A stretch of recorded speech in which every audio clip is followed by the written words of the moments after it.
Hello. Well, there's a little bit of a delay. Hello and welcome to Adobe Tips and Tricks Tuesday with me, Valentina Vee. I hope that you are having a lovely, wonderful day. Please let me know if you can see me, if you can hear me in the comments of the chat, and we will get going. I am a freelance director, cinematographer, editor here in Los Angeles, which is why you may hear some street noise outside. I'm not responsible for that. It's LA. Hey. But today we have a really great session on how you can up your vlogging skills, particularly with only using your phone. I know that I shoot and edit a lot on my phone, and so does my guest. Today we have my dear friend Shameless Maya, otherwise known as Maya Washington, and she is a content creator out of Toronto, Canada, but she currently lives in LA. But we'll see if she continues living in LA for much longer. Looks like everybody can hear me and see me. Awesome. So without further ado, let's introduce Maya. Hi, Valentina. Hi, everyone watching.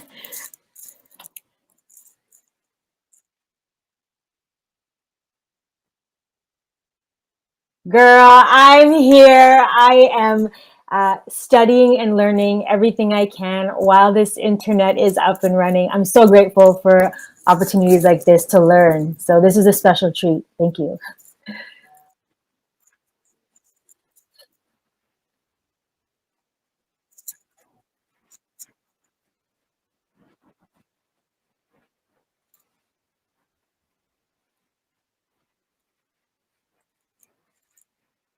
Yeah, I think there's like levels to this, but I think vlogging at its core is capturing a story in the moment and relaying that to other viewers.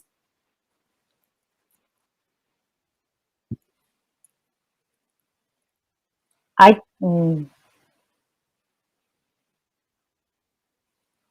oh,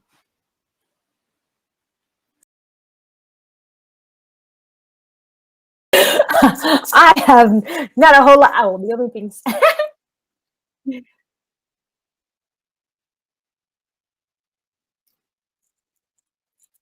Yeah, so smart. I want to see. Is it strawberries? Do you see strawberries? Mm.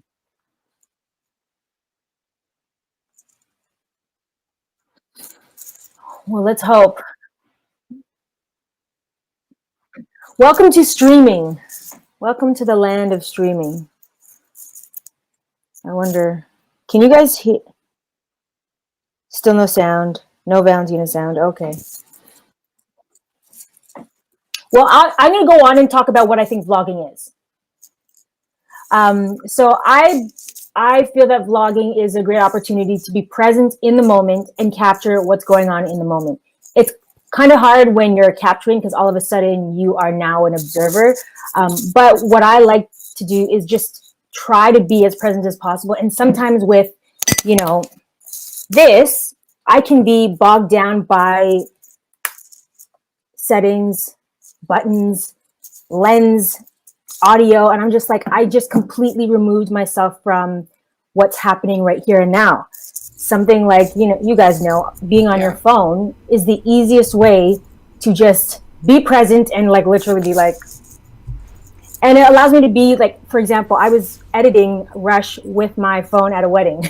So I was able to capture the moment, be present, What and were you then edit editing? something. I was editing a video from a bunch of bridesmaids that weren't able to attend because of the lockdown.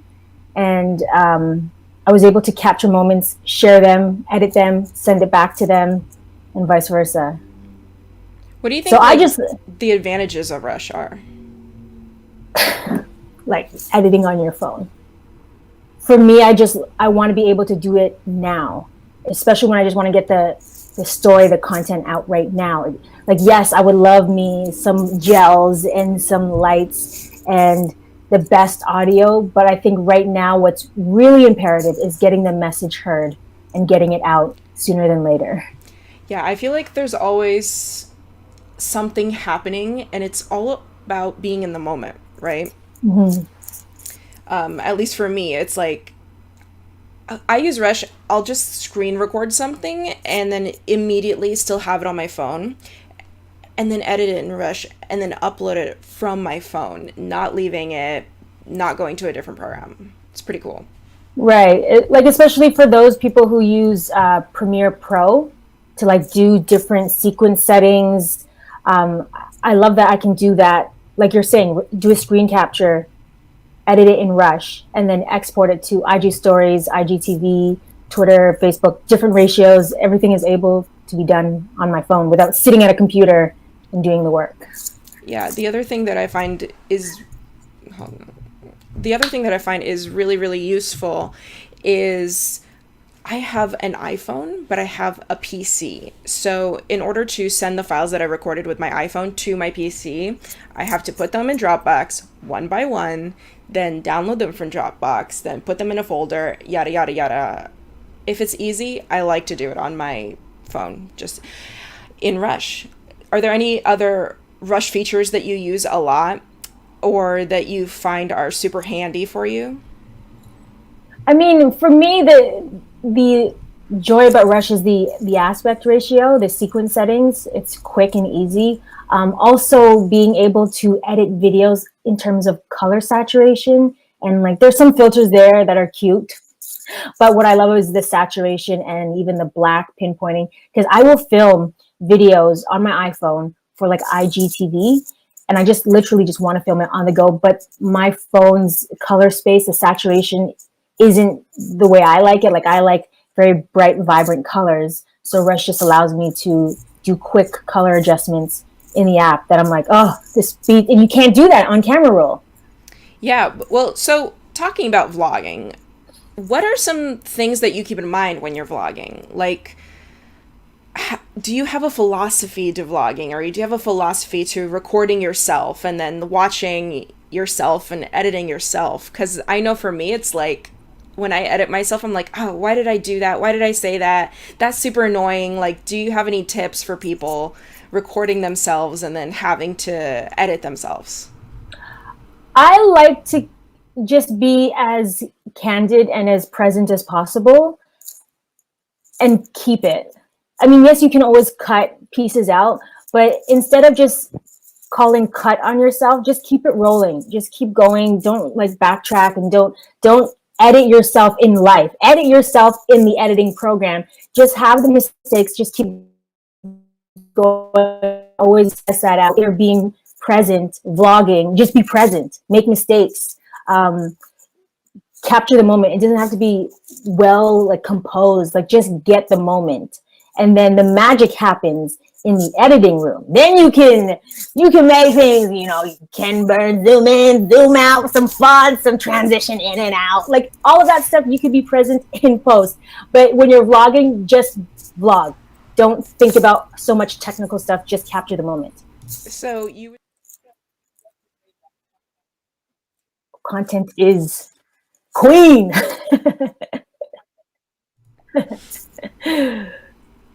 Yeah, I agree. I think that too. I feel like a lot of people will watch a video if the content is there, if it's entertaining. What about like the speed with which you cut? Because I know that you cut out things that are boring, pauses, silences. Like your videos feel like they're always like go, go, go, go, go, go, go, go. Do you have any philosophy to like how fast you're cutting? No, I think I try to focus on what's the narrative, what's the story that I'm trying to get to. Sometimes pauses are necessary for me personally, just because I want people to see my thought process. So sometimes, if anything, I have lots of long pauses because I just want people to see that I'm thinking. I don't know if that makes any sense, but I'm not a robot. So for me, I just have to sense it out when I'm editing and be like, am I getting bored? If I'm getting bored, we need to chop this up. Yeah. I do that too. I'm like, am I getting bored? But I also show it to other people. Like, I'll go up to my Right. roommate, I'll send the link to my parents or my friends, and I'm like, Right. what do you think about this? Is it too fast? Is it too slow? Did I lose you anywhere? Do you think that's important to show other people too? I think think it can be for some, and I think for others, you just learn as you go. Yeah. When you were starting out, when you started editing, when you started making videos, were there any mistakes, or was there anything that you wish you knew, that you wish you implemented? You look back at your old videos, you're like, okay. Yeah, I mean, I look back at some old videos that I've disabled, and I do say to myself, I was operating from a place of this awareness. Now, like years later, my awareness is opening up. So I can go back and be like, oh, but I can't really get mad at her because she was doing what she knew at that time. Obviously, now I know more. So I can cringe, but I can only be here right now because I made mistakes in the past. So I just like to look at it as an evolution. I like to see my old videos because a lot of people disable their old videos. And I'm like, I like to look back at like 8-year-old videos and be like, wow, like that's cool or that's cringe. But I it's think all it's good. super important to make errors, to Yeah. not be perfect all the time, because then Yeah. you can grow. Yeah. I know that I look back at some of my old videos and I'm like, okay, what was I doing? But I know that it was necessary for me to Yeah. do that, to be able to do that. What do you think about staying true to yourself? And I know a lot of people have a public persona and a private persona, and sometimes they're completely different. Yeah. I know for you and me, they're not. Like, I can speak Yeah. from experience on both sides that we're Yeah. exactly the same in our vlogs and then in real life. But Yeah. what do you think about, okay, putting on a face to vlog? I think it works for some people. Like, some people need that demarcation of this is the mask, this is the performer coming on, and it allows them to function better. Like they can separate their personal life from their public persona life. For me, I'm just always me. And I mean, I do actually ham it up a little bit. Sometimes I'm like, Maya, give more energy to the camera. Because I know like people don't want to be bored. So I might heighten myself up, especially in the beginning when I was new, because I was genuinely excited. But the longer I've been in the space, the more I'm just like, Is the space changing at all from when you started to now? Like new trends, new things? Like, is voiceover a new thing? That's something I've noticed. Or are people using more graphics? Or are people more aware of their color? Like, do you see anything new in the YouTube space? it's weird because in the course of the 8 years I've been on, I saw it start off at like, 480. And then it went up to, give me crispy quality. And I was part of that wave. I was into like, give me perfection. Then I'm going back into like, I just want to give you 480. Like, I just want to give you low res, quick content. But I think there is a space for everyone. Like, there is room for everything. And there's a platform that speaks to that. But I do see trends of super polished with like, desaturated thumbnails with outlines and like a blur backdrop. And then I see, a still image, like a still frame from the actual video. Like they didn't even put a thumbnail. I'm like, I think anything goes. Yep, I think it's kind of the Wild West. And I think what's most important is finding who you are and like what Yeah. is unique about you. And I think you definitely do that. So, Oh, thank you so much for coming on here and chatting with me, yeah. despite any technical difficulties that I might be having. We did it. So, We did big high it. five, virtual high Yay. five. Rush is awesome though. Like honestly, just being able to edit on my phone in my car or on my plane. Oh, my plane flight that I'm not taking anymore. But I was literally at the airport editing in Rush, and that's what I love Rush for. Just for me personally, this. Well, it's a good thing I'm about to teach people how to use Rush right Oh, now. perfect. I'm gonna So, change. Maya, where can people find you if they want to connect with you and see your stuff?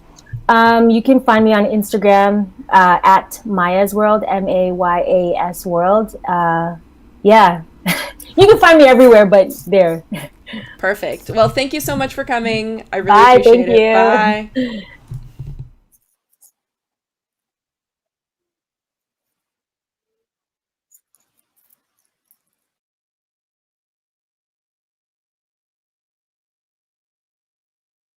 Let's try this. Can you hear me? This is more difficult than I ever thought it would be to live stream, but hopefully you can hear me. If you can hear me, just give me a good old cucumber in the comments. Just write the word cucumber. That way I know that you can hear me and that you can see me and that everything is working fine. Thank you so much for Maya for being here, for following along. This is really, really awesome that she was able to be here. Let me just quickly make sure that I have everything set up properly for my stream. Perfect. Audio is back. Awesome. So let's go into Adobe Rush and I'll show you exactly how you can edit this on your phone. Let's see here. And bam. Does that work? Kind of. Hold on. There was a little bit of a change here. Let me quickly adjust real quick. There we go. That way you can see my phone. I'm using this app called Lonely Screen, so you can see my phone as I'm doing it. There we go. So now you can see my phone. I am inside of a Adobe Premiere Rush right now.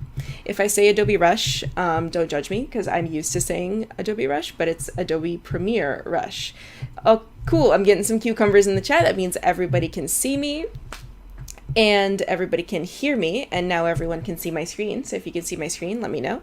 So these are some videos that I've been working on in Premiere Rush, and as you can see, I use it quite a lot for my social media videos, but for the purposes of showing you how to import a clip into Rush, I'm just going to import some clips. So I'm going to go down to the plus, and I'm going to say add media. I think I can maybe actually scale this down a little bit so that you can see the entire screen a little bit better. Let's do that. So hopefully you can see it. And I'm going to go into albums. Something I did prior to opening up Rush is I took the photos and videos that I shot for my vlog and I put them all into an album so that I could find them easier. Because if I were to go into my camera roll, I'd have to scroll for quite a while to get to the stuff that I shot, a few weeks ago for this. So I'm just going to go into albums. I'm going to go down to photo shoot 2. And the first thing that you do is you give your project a name, because otherwise it'll just say untitled and you don't want to have a million untitled projects. So I'm going to name it, let's name it photo shoot 2 demo. Great. And then you select the clips that you want to put into your timeline. The great thing about Premiere Rush is that the order that you select the clips is the same order that the clips appear in your timeline. So if I go down and I say, okay, this is going to be my first one. This is going to be my second one, actually, because that's a B-roll clip I shot later. Then I'm going to do this one, then this one. I'm going to save that one for later, maybe skip over these two, go here, do, and then I'm just going to do them all in order like that. And then you know what? I just realized, oh, the one on the top line, I want to actually put that at the front of my video. That's okay. I can always change the order later. So I'm just going to keep selecting the things that I need here. Okay, so I want clip number 30 to actually be one of the first clips to show, but I can always change that later.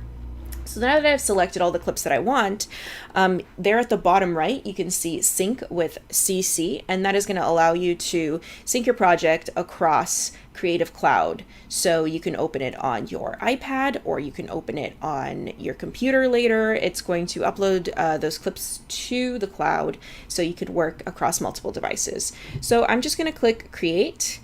And it's going to take just a second to get all the media together. You probably can't see it because it's doing its thing. It's working.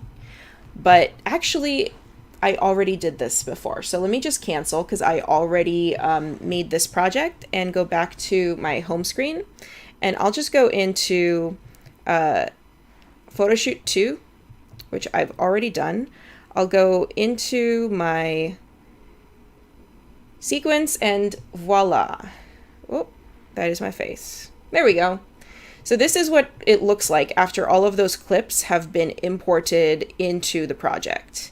This is what it's going to look like. They're all kind of in this timeline here.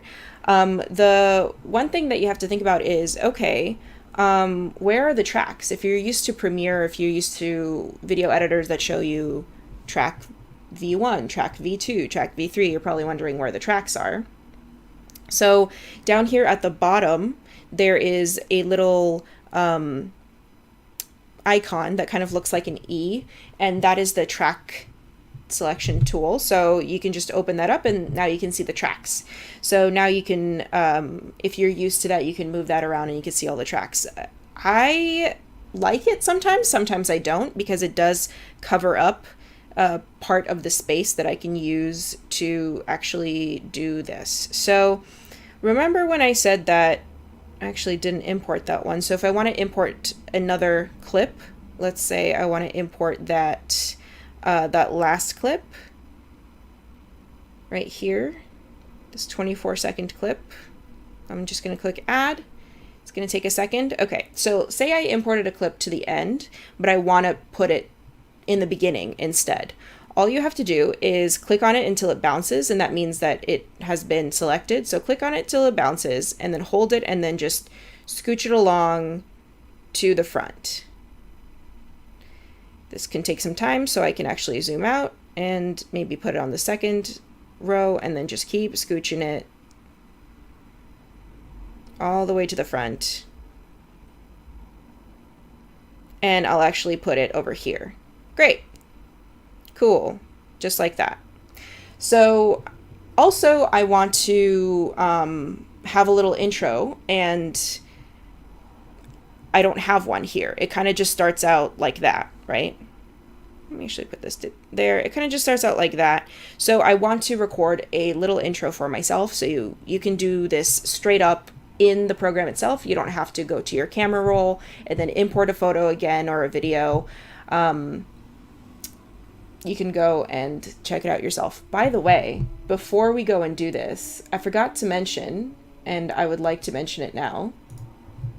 Let's hope you can still hear me. That you can get, yeah, you can still hear me. That you can get the entire workbook, all of the notes for this entire class, over at adobe.ly/tips Tuesday. So if you go there, you can, three things, right? If you go there, you can get access to a live replay of this stream. You can get access to a manual that I made, so like a full notes for everything I'm talking about with screenshots, photos, everything. And you can also get entered to win a giveaway for a full year of Creative Cloud, which is huge. And I do want to say that I do have the winner from last week, and congratulations to Cecily Wiggins for winning your year of Creative Cloud. She has a YouTube channel called Drive Girl Drive.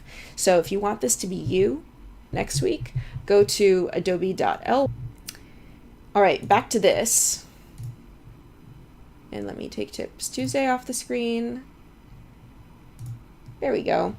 All right, so say I want to record a video straight up in Rush itself. All I have to do is go to the little plus icon on the bottom left, and it's going to say, okay, what do you want to add? Do you want to capture something? Do you want to add a title? Do you want to add media, or do you want to add voiceover? So I'm going to go to capture, and here we go.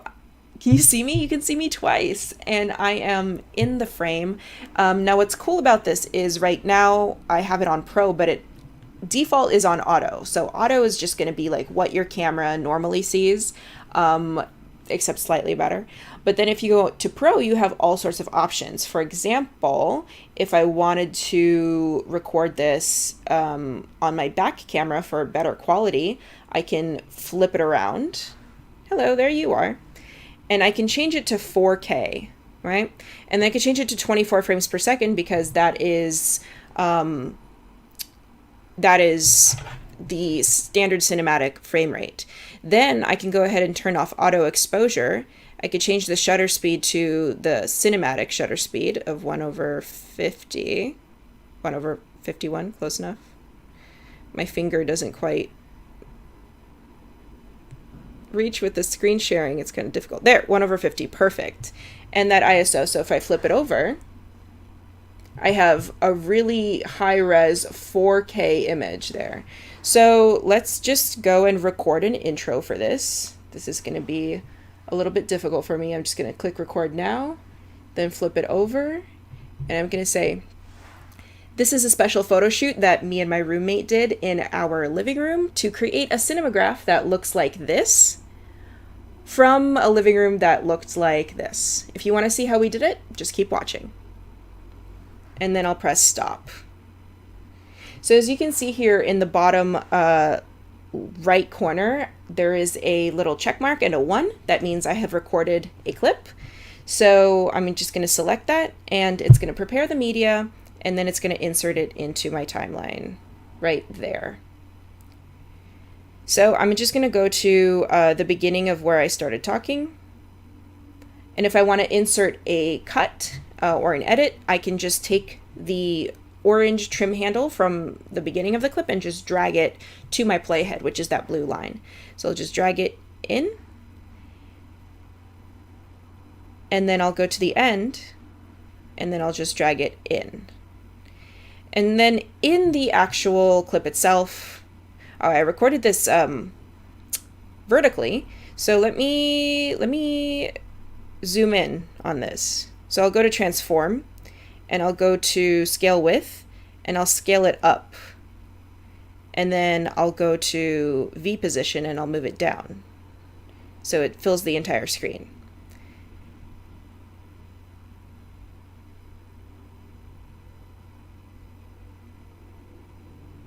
So when I said a cinematograph that looks like this, I want to actually put the cinematograph that I'm talking about, which is the clip that I just brought in. So I'm just going to stick it on top, bring it to the playhead. So I said cinematograph that looks like this.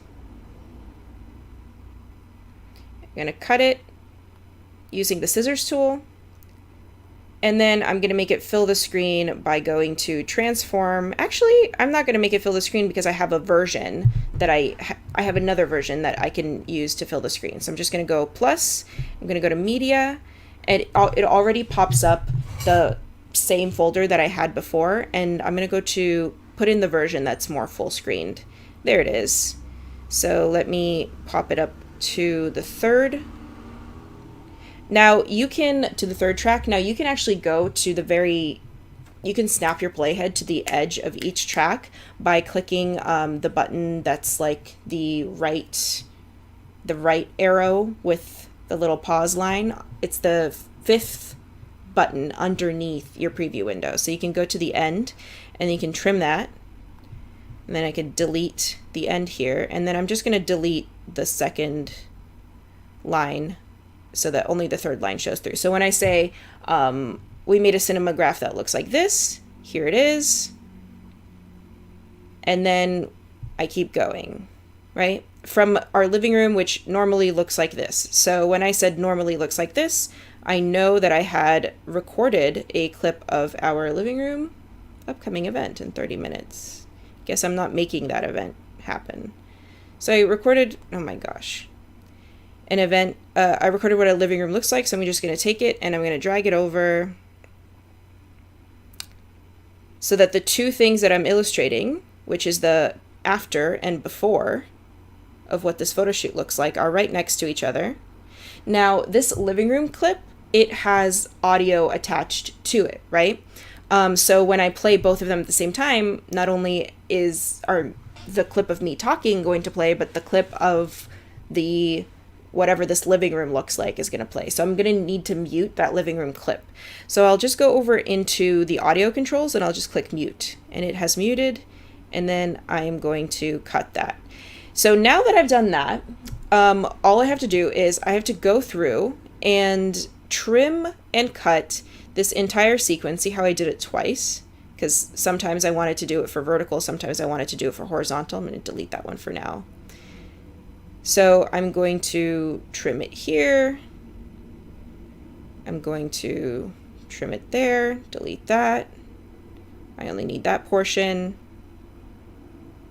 So it's pretty easy to trim it, but I'm not going to spend 45 minutes with you right now trimming it. I'm just going to jump to the trimmed version. So I'm just going to go into my project panel, which has all of my clips and all of my sequences, and I'm just going to go to the one that is some trimming. I'm going to open that up. There we go. So this is a version that I've spent a little bit of time trimming, but not all of it. I still have these large stretches where I was recording, but I want them to be sped up. Right now, this video is over an hour long, and I want the video to be a minute long instead of an hour long. So these stretches where, by the way, if you have any questions, please do let me know in the chat. I have it pulled up right here, so we can do it together if you want. How high spec a phone do you need to have Rush run smoothly as it does on your phone? By the way, sometimes I may not know the answer, like this question, for example. So if I don't know the answer, you can always go to here, or you can just ask it in the chat, and Adobe help people will help you out in the chat. So yeah. All right, back to this. So I want this clip sped up because it's a photo shoot. Not all of it is interesting. Only certain parts of it are interesting. So before cutting it up into whichever parts are more interesting, I'm going to just take the whole clip and speed it up. Actually, there's two clips. There's two angles. So I'm going to not only speed up the two angles, but I'm going to put them one on top of the other so that it's easier for me. So I'm going to take the second angle, put it on top of this first one, kind of line them up so that it makes sense. So for example, starting the fog in the previous clip, I could go frame by frame if I want to be more accurate about it. Okay, and just trim that clip to where the fog starts. Whoop. If you want to undo something, by the way, delete that. I guess it's fine. Right there.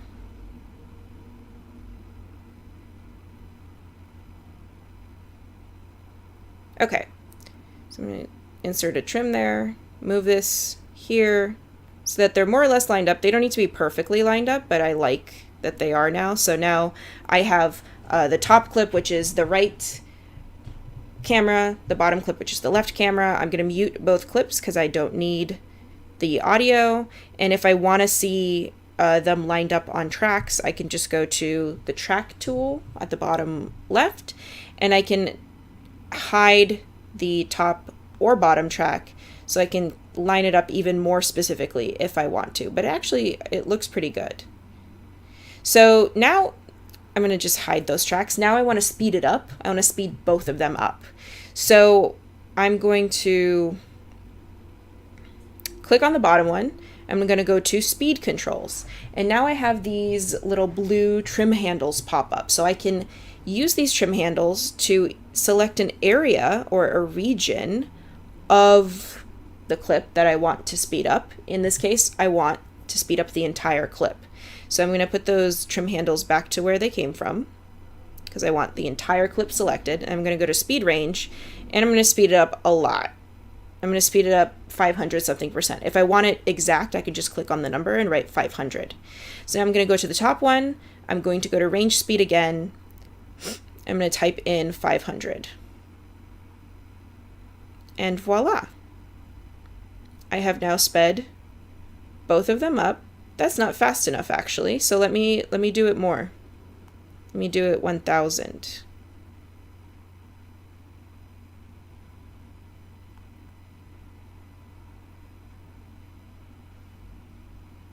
So now they're all sped up. And I can go ahead and I can do this with the rest of my entire timeline, so I can put everything in order. But I've already done that, so let's go into that. And record the beginning part again because I don't have it here. So I'm going to go to capture.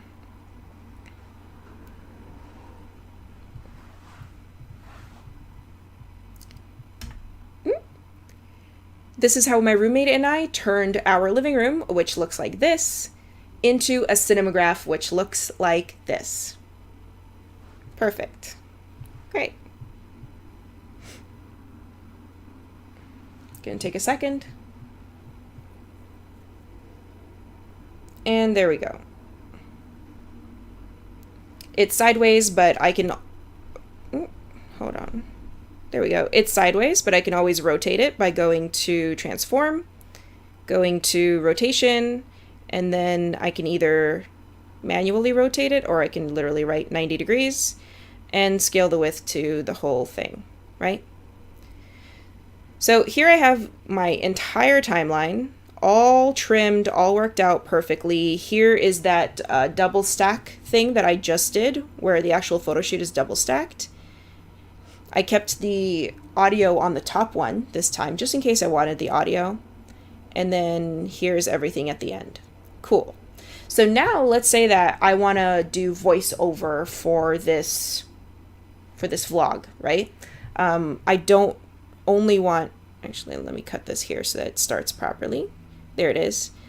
I want there to be voiceover and music throughout this entire thing. So I'm going to just go to the plus button again, and there is a voiceover option. So I can either click on that to record voiceover, or I can open up the tracks, and down here in the first audio track, there is a microphone button. So if I click that, it's going to give me a countdown, a 3, 2, 1. Well, it's going to turn into a red dot, first of all. So that means that it's ready. It's ready to go. And then if I click it again, it's going to give me the countdown. So I'm going to want the countdown, or I'm going to want my voiceover to start right after the first clip. So I'm going to put my playhead right after that first clip by just snapping the playhead there. Hoya Vision TV asks how many tracks are available. 4 video tracks are available. Cool. So let's keep going. So I put my playhead right there, which is exactly where I want to start the voiceover.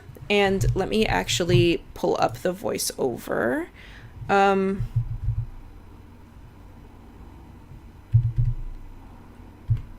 I had it here, but then I closed it. Why did I close it? There we go. So there's my script. Okay. And we thought it would be fun to do a photo shoot. I put the beans in this tiny disc. Get it? I printed it out, and I also printed out this pattern I made for a birthday hat. It kind of worked. So then I press the same red button to stop, and now I have the voiceover here. So now what I want to do is I want to trim the clips even more so that they fit the voiceover. But I don't want to touch the voiceover at all. So I'm going to lock that track with the voiceover so that I don't accidentally nudge it or touch it or anything. So I'm just going to lock it by clicking the lock button on that track. And you can see this crosshatch pattern up here across the entire track, which means it's locked. And I'm going to get rid of that. And now I can just...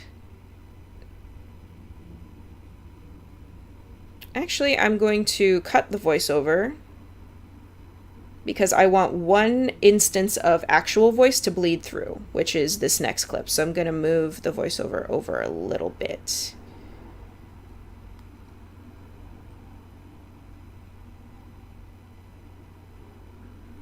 So since my roommate Liz and I are in quarantine, we thought it would be fun to do a photo shoot. That's where that voiceover ends. So I'm going to click the voiceover, cut the voiceover and the audio together. And then there's a little bleed through where I say, what do you... fast. So I'm just going to cut to where Liz says ideas. Then I'm going to cut out the pause that I said after that. And then the part where Liz says ideas, I'm going to punch in a little bit so that it doesn't look as... so that there's no jump cut. So it looks almost like a reframe. There it is. So I ask, what's the first step to any photo shoot? She says ideas. I said, no, you cook the beans. She says, oh, and then the voiceover continues. And of course, I lock that. Sometimes I don't need certain things. Sometimes, most times, I don't need the audio. So I can just go through, let me close up these tracks so you can see more. I can just go through on the audio workflow and just mute, and then I can mute, and I can mute. Okay, so I do that a bunch of times. Voiceover for the entire track. Ooh, let me go back to that again. Oh. Okay, so in this one, the voiceover for the entire track has been added, as well as the song, which is a Megan Thee Stallion song, instrumental for Savage. So now I have everything. So this is me talking at the beginning. This is the overlays. I have the voice. I have everything done for the entire video. And then I have a little thing at the end too. So if you have any questions, let me know. But after I do all this, say that I want to do a version for TikTok, for example. And for TikTok, I need it to be a vertical instead of a horizontal. Well, I would show you on this, but I also want to show you how to do it on the computer. So you see at the very top, there is a little circle with an indicator that is getting full, like a little blue indicator that is getting full. Let's see if I can actually zoom in on that here and show you what that looks like. Right there.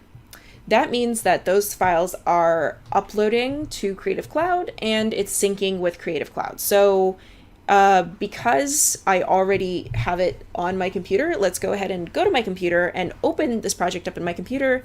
And again, the functionality is the exact same as the phone. I'm just tired of using my phone and I want to go to the computer and show you what it looks like. So this is what it looks like on the computer. And as you can see, there I have my photo shoot 2 right there. So I can go ahead and open it up and it's going to be, it says this project was saved in another device, of course, because I just saved it on another device. So I'm just going to save a copy of it. It intelligently knows that, open that up. It'll just take a second. Okay, this is what we were just looking at, minus the music track, which hasn't updated yet, but we were just looking at this. Hopefully you can actually also hear it. Let me close that up. If you want to see, I created this cinematograph in my living room, which normally looks like this. Oh, let me put myself in the top corner there. Yeah. Oh, come on. Okay, there we go. If you want to see how I created this cinematograph in my living room, which normally looks like this, keep watching. Since my roommate Liz and I are quarantined, we thought it'd be fun to do a photo shoot. Do you know the first step to any photo shoot? Ideas? No, you cook the beans. Oh! I put the beans in this tiny dish and then Liz held a small light up to them as I took a photo. Do a little bit of a side. Then I took the original label's dimensions and photoshopped a new label. Quarren beans. Right? So say that we want to put this on, we could put it on YouTube vertically, or we could put it on TikTok or something. It's very, very easy to do. There is this button. It's a change orientations button, and it could be found on any version of Premiere, of any version of Premiere Rush. So we're just going to go and, there it is. We're just going to go and click that button, and then we're going to go to Portrait. And there we go. Now the entire thing is in portrait mode, and we can go through and adjust using the transform controls. So we can go to every single clip, click on it, go to basic adjustments, and there we go. We can just go through and adjust it, blah, blah, blah. However, this is, this can take a long time. I literally did do it on my phone, so it's not as long as you probably think it would be. Let me trim this because I want this to be in half. So I want this one to be bigger, but I want it to be focused on Liz. And I want this one to also be bigger, but I want it to be focused on me instead. So you could do this. It takes a while, but you can. It's not impossible. However, Adobe Premiere has a way that you could do this automatically. And guess what? You don't even have to create a new Premiere project. You can open your Rush project in Premiere. So if we go into Adobe Premiere here, usually you would, let me put myself in this corner. Usually you would need to go to New Project or Open Project over here. But there is also this option for Open Premiere Rush Project, which is exactly what we're going to click on. And when it reads it, it finds all of the projects that we were just working on, and it has them all here. Remember, if you selected Sync with CC, it should show up here. So we're just going to go to Photoshoot 2. It's going to load. Give it a second.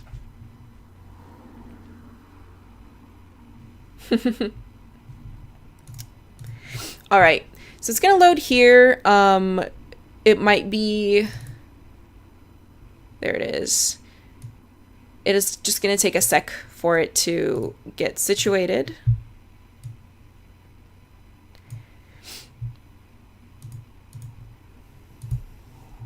While we wait, let me know if you have any questions. And also, if you are new to the stream, you can always go to adobe.ly/tips Tuesday, and that is going to let you get all of the manuals and all of the information for this class, as well as any other class that I teach. Also, fun fact that if you go and you sign up, you are entered for a raffle to win a full year of Creative Cloud, which is pretty huge, let me just say. So one quick thing that I'm just working on here, just to make everything show up properly.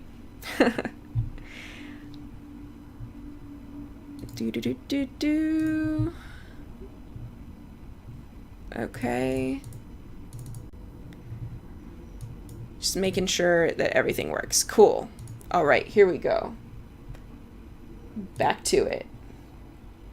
Here we are. Let me place myself. I don't even know where to place myself. Let me place myself here. Let me take Tips Tuesday off.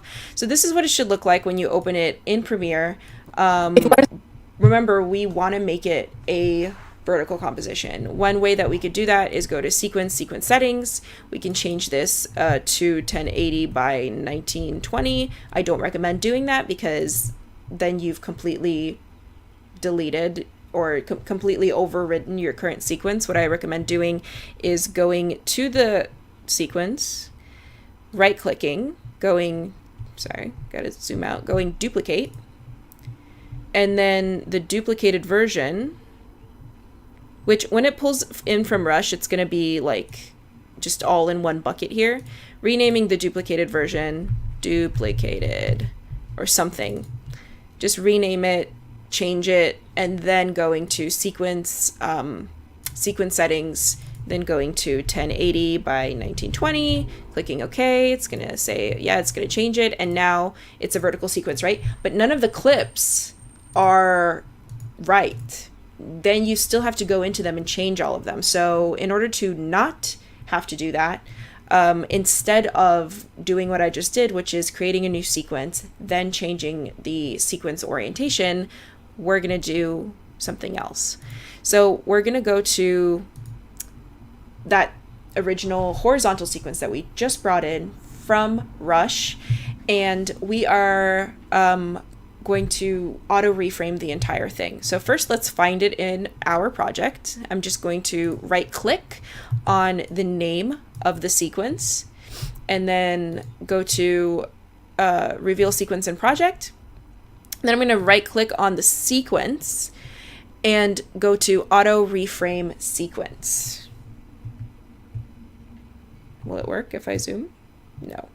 My zoom tool's been a bit weird recently. Let me fix it real quick. There we go. So right click, auto reframe sequence. Yep, exactly. That's what it's gonna look like. So we're gonna click auto reframe sequence, and then here it's really, really easy. So this is Adobe Sensei technology. It's gonna automatically do this. It's gonna ask us, okay, what do you want to call this new sequence? So first half, I'm gonna say vertical. Aspect ratio, I'm gonna make it a vertical 9:16. And then motion preset, this means in your original video, was the motion in it fast or was it slow? What do you think it was? I know for a fact that the motion in my original video was pretty much no motion. So I'm going to say it was slower. And then I'm going to say create.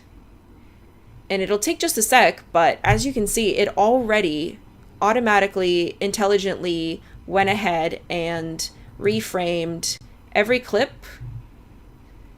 perfectly.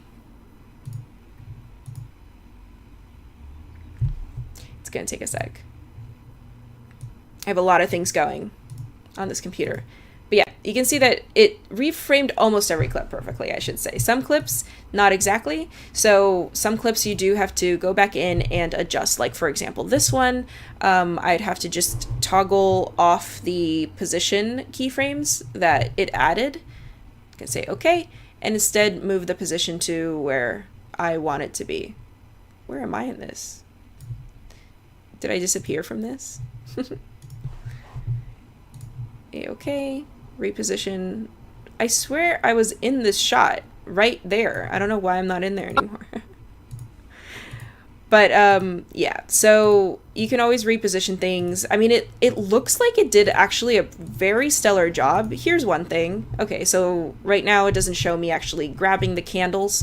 So I'm going to turn off that keyframe and then, you know, go for reposition that a little bit so that it shows me actually grabbing the candles.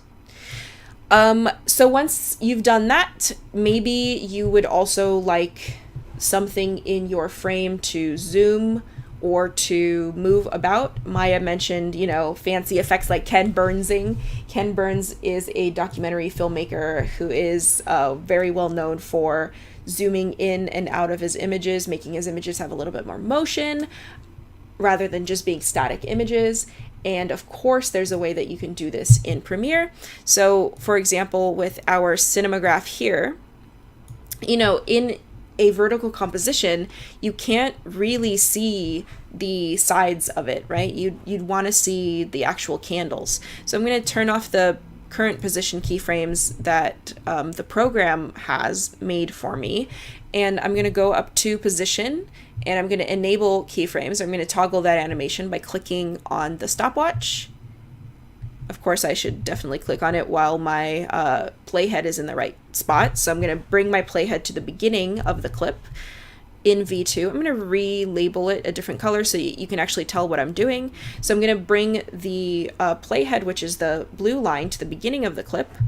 And then I'm going to toggle my position in my effect controls. I'm going to toggle that animation on. And I'm going to change the position a little bit to the left. Then I'm going to go to the end of that clip by clicking the down arrow on my keyboard. Actually go one frame before by going to the left arrow and then going there and then moving that position keyframe side to side. So now you can see cinematograph in my living room, which did the cinematograph in my living room. So that is me moving it side to side. You can also move it, zoom it in or out. So say I didn't want to do that. Say I wanted to instead zoom it in and out. I can, again, take off those position keyframes and instead enable the scaling keyframes. So I can take this, let's say I want it to start a little bit zoomed in like this, and then I want to zoom it out slightly like that. I can always do that. You can always move the keyframes around as well. So now it's moving. Did the cinematograph in my living room. Obviously you can see me through it. So what I'm going to do is I'm just going to duplicate that clip on top of itself. This is advanced, but I'm going to duplicate that clip on top of itself by holding down Alt or Option and then dragging that clip up. And then I'm going to keep the top clip the same. The bottom clip, I'm going to turn the scaling off. I'm going to keep it at a constant.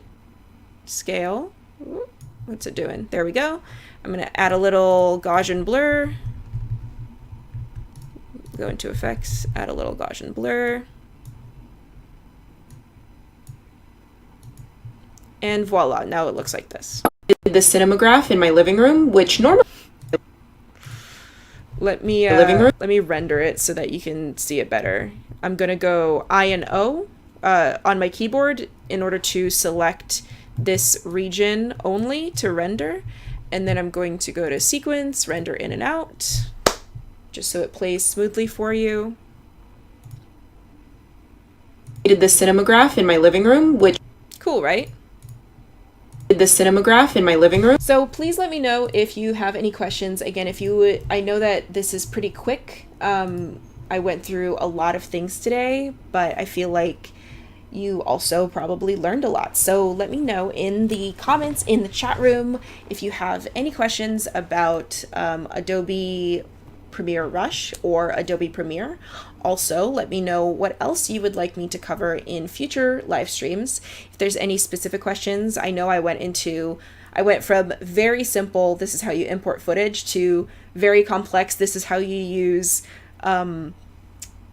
keyboard shortcuts to duplicate clips on top of themselves. But it depends on who's watching. If you are somebody who is very well versed in these matters, then maybe you want something that's more advanced. Maybe you want me to teach After Effects or motion graphics templates. Let me know. I can do whatever. Hoya Vision says fastest hour of the day. Thank you. We also have Megan in the chat room, and she is posting the link to Tips Tuesday, so you can go in there and check it out. Please do. I have created a pretty substantial workbook. Let me see if I can open it up for you guys so that you can take a look at it. There it is. Open with Adobe Acrobat. There we go.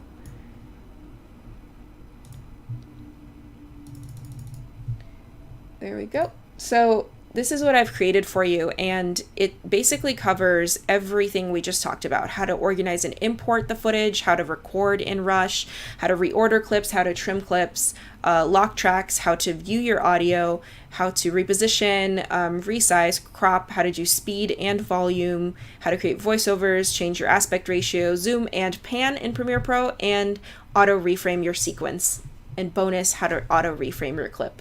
So that is it for me. I hope that you enjoyed our little power hour together. And until next Tuesday, have an awesome day. Have an awesome week. Bye.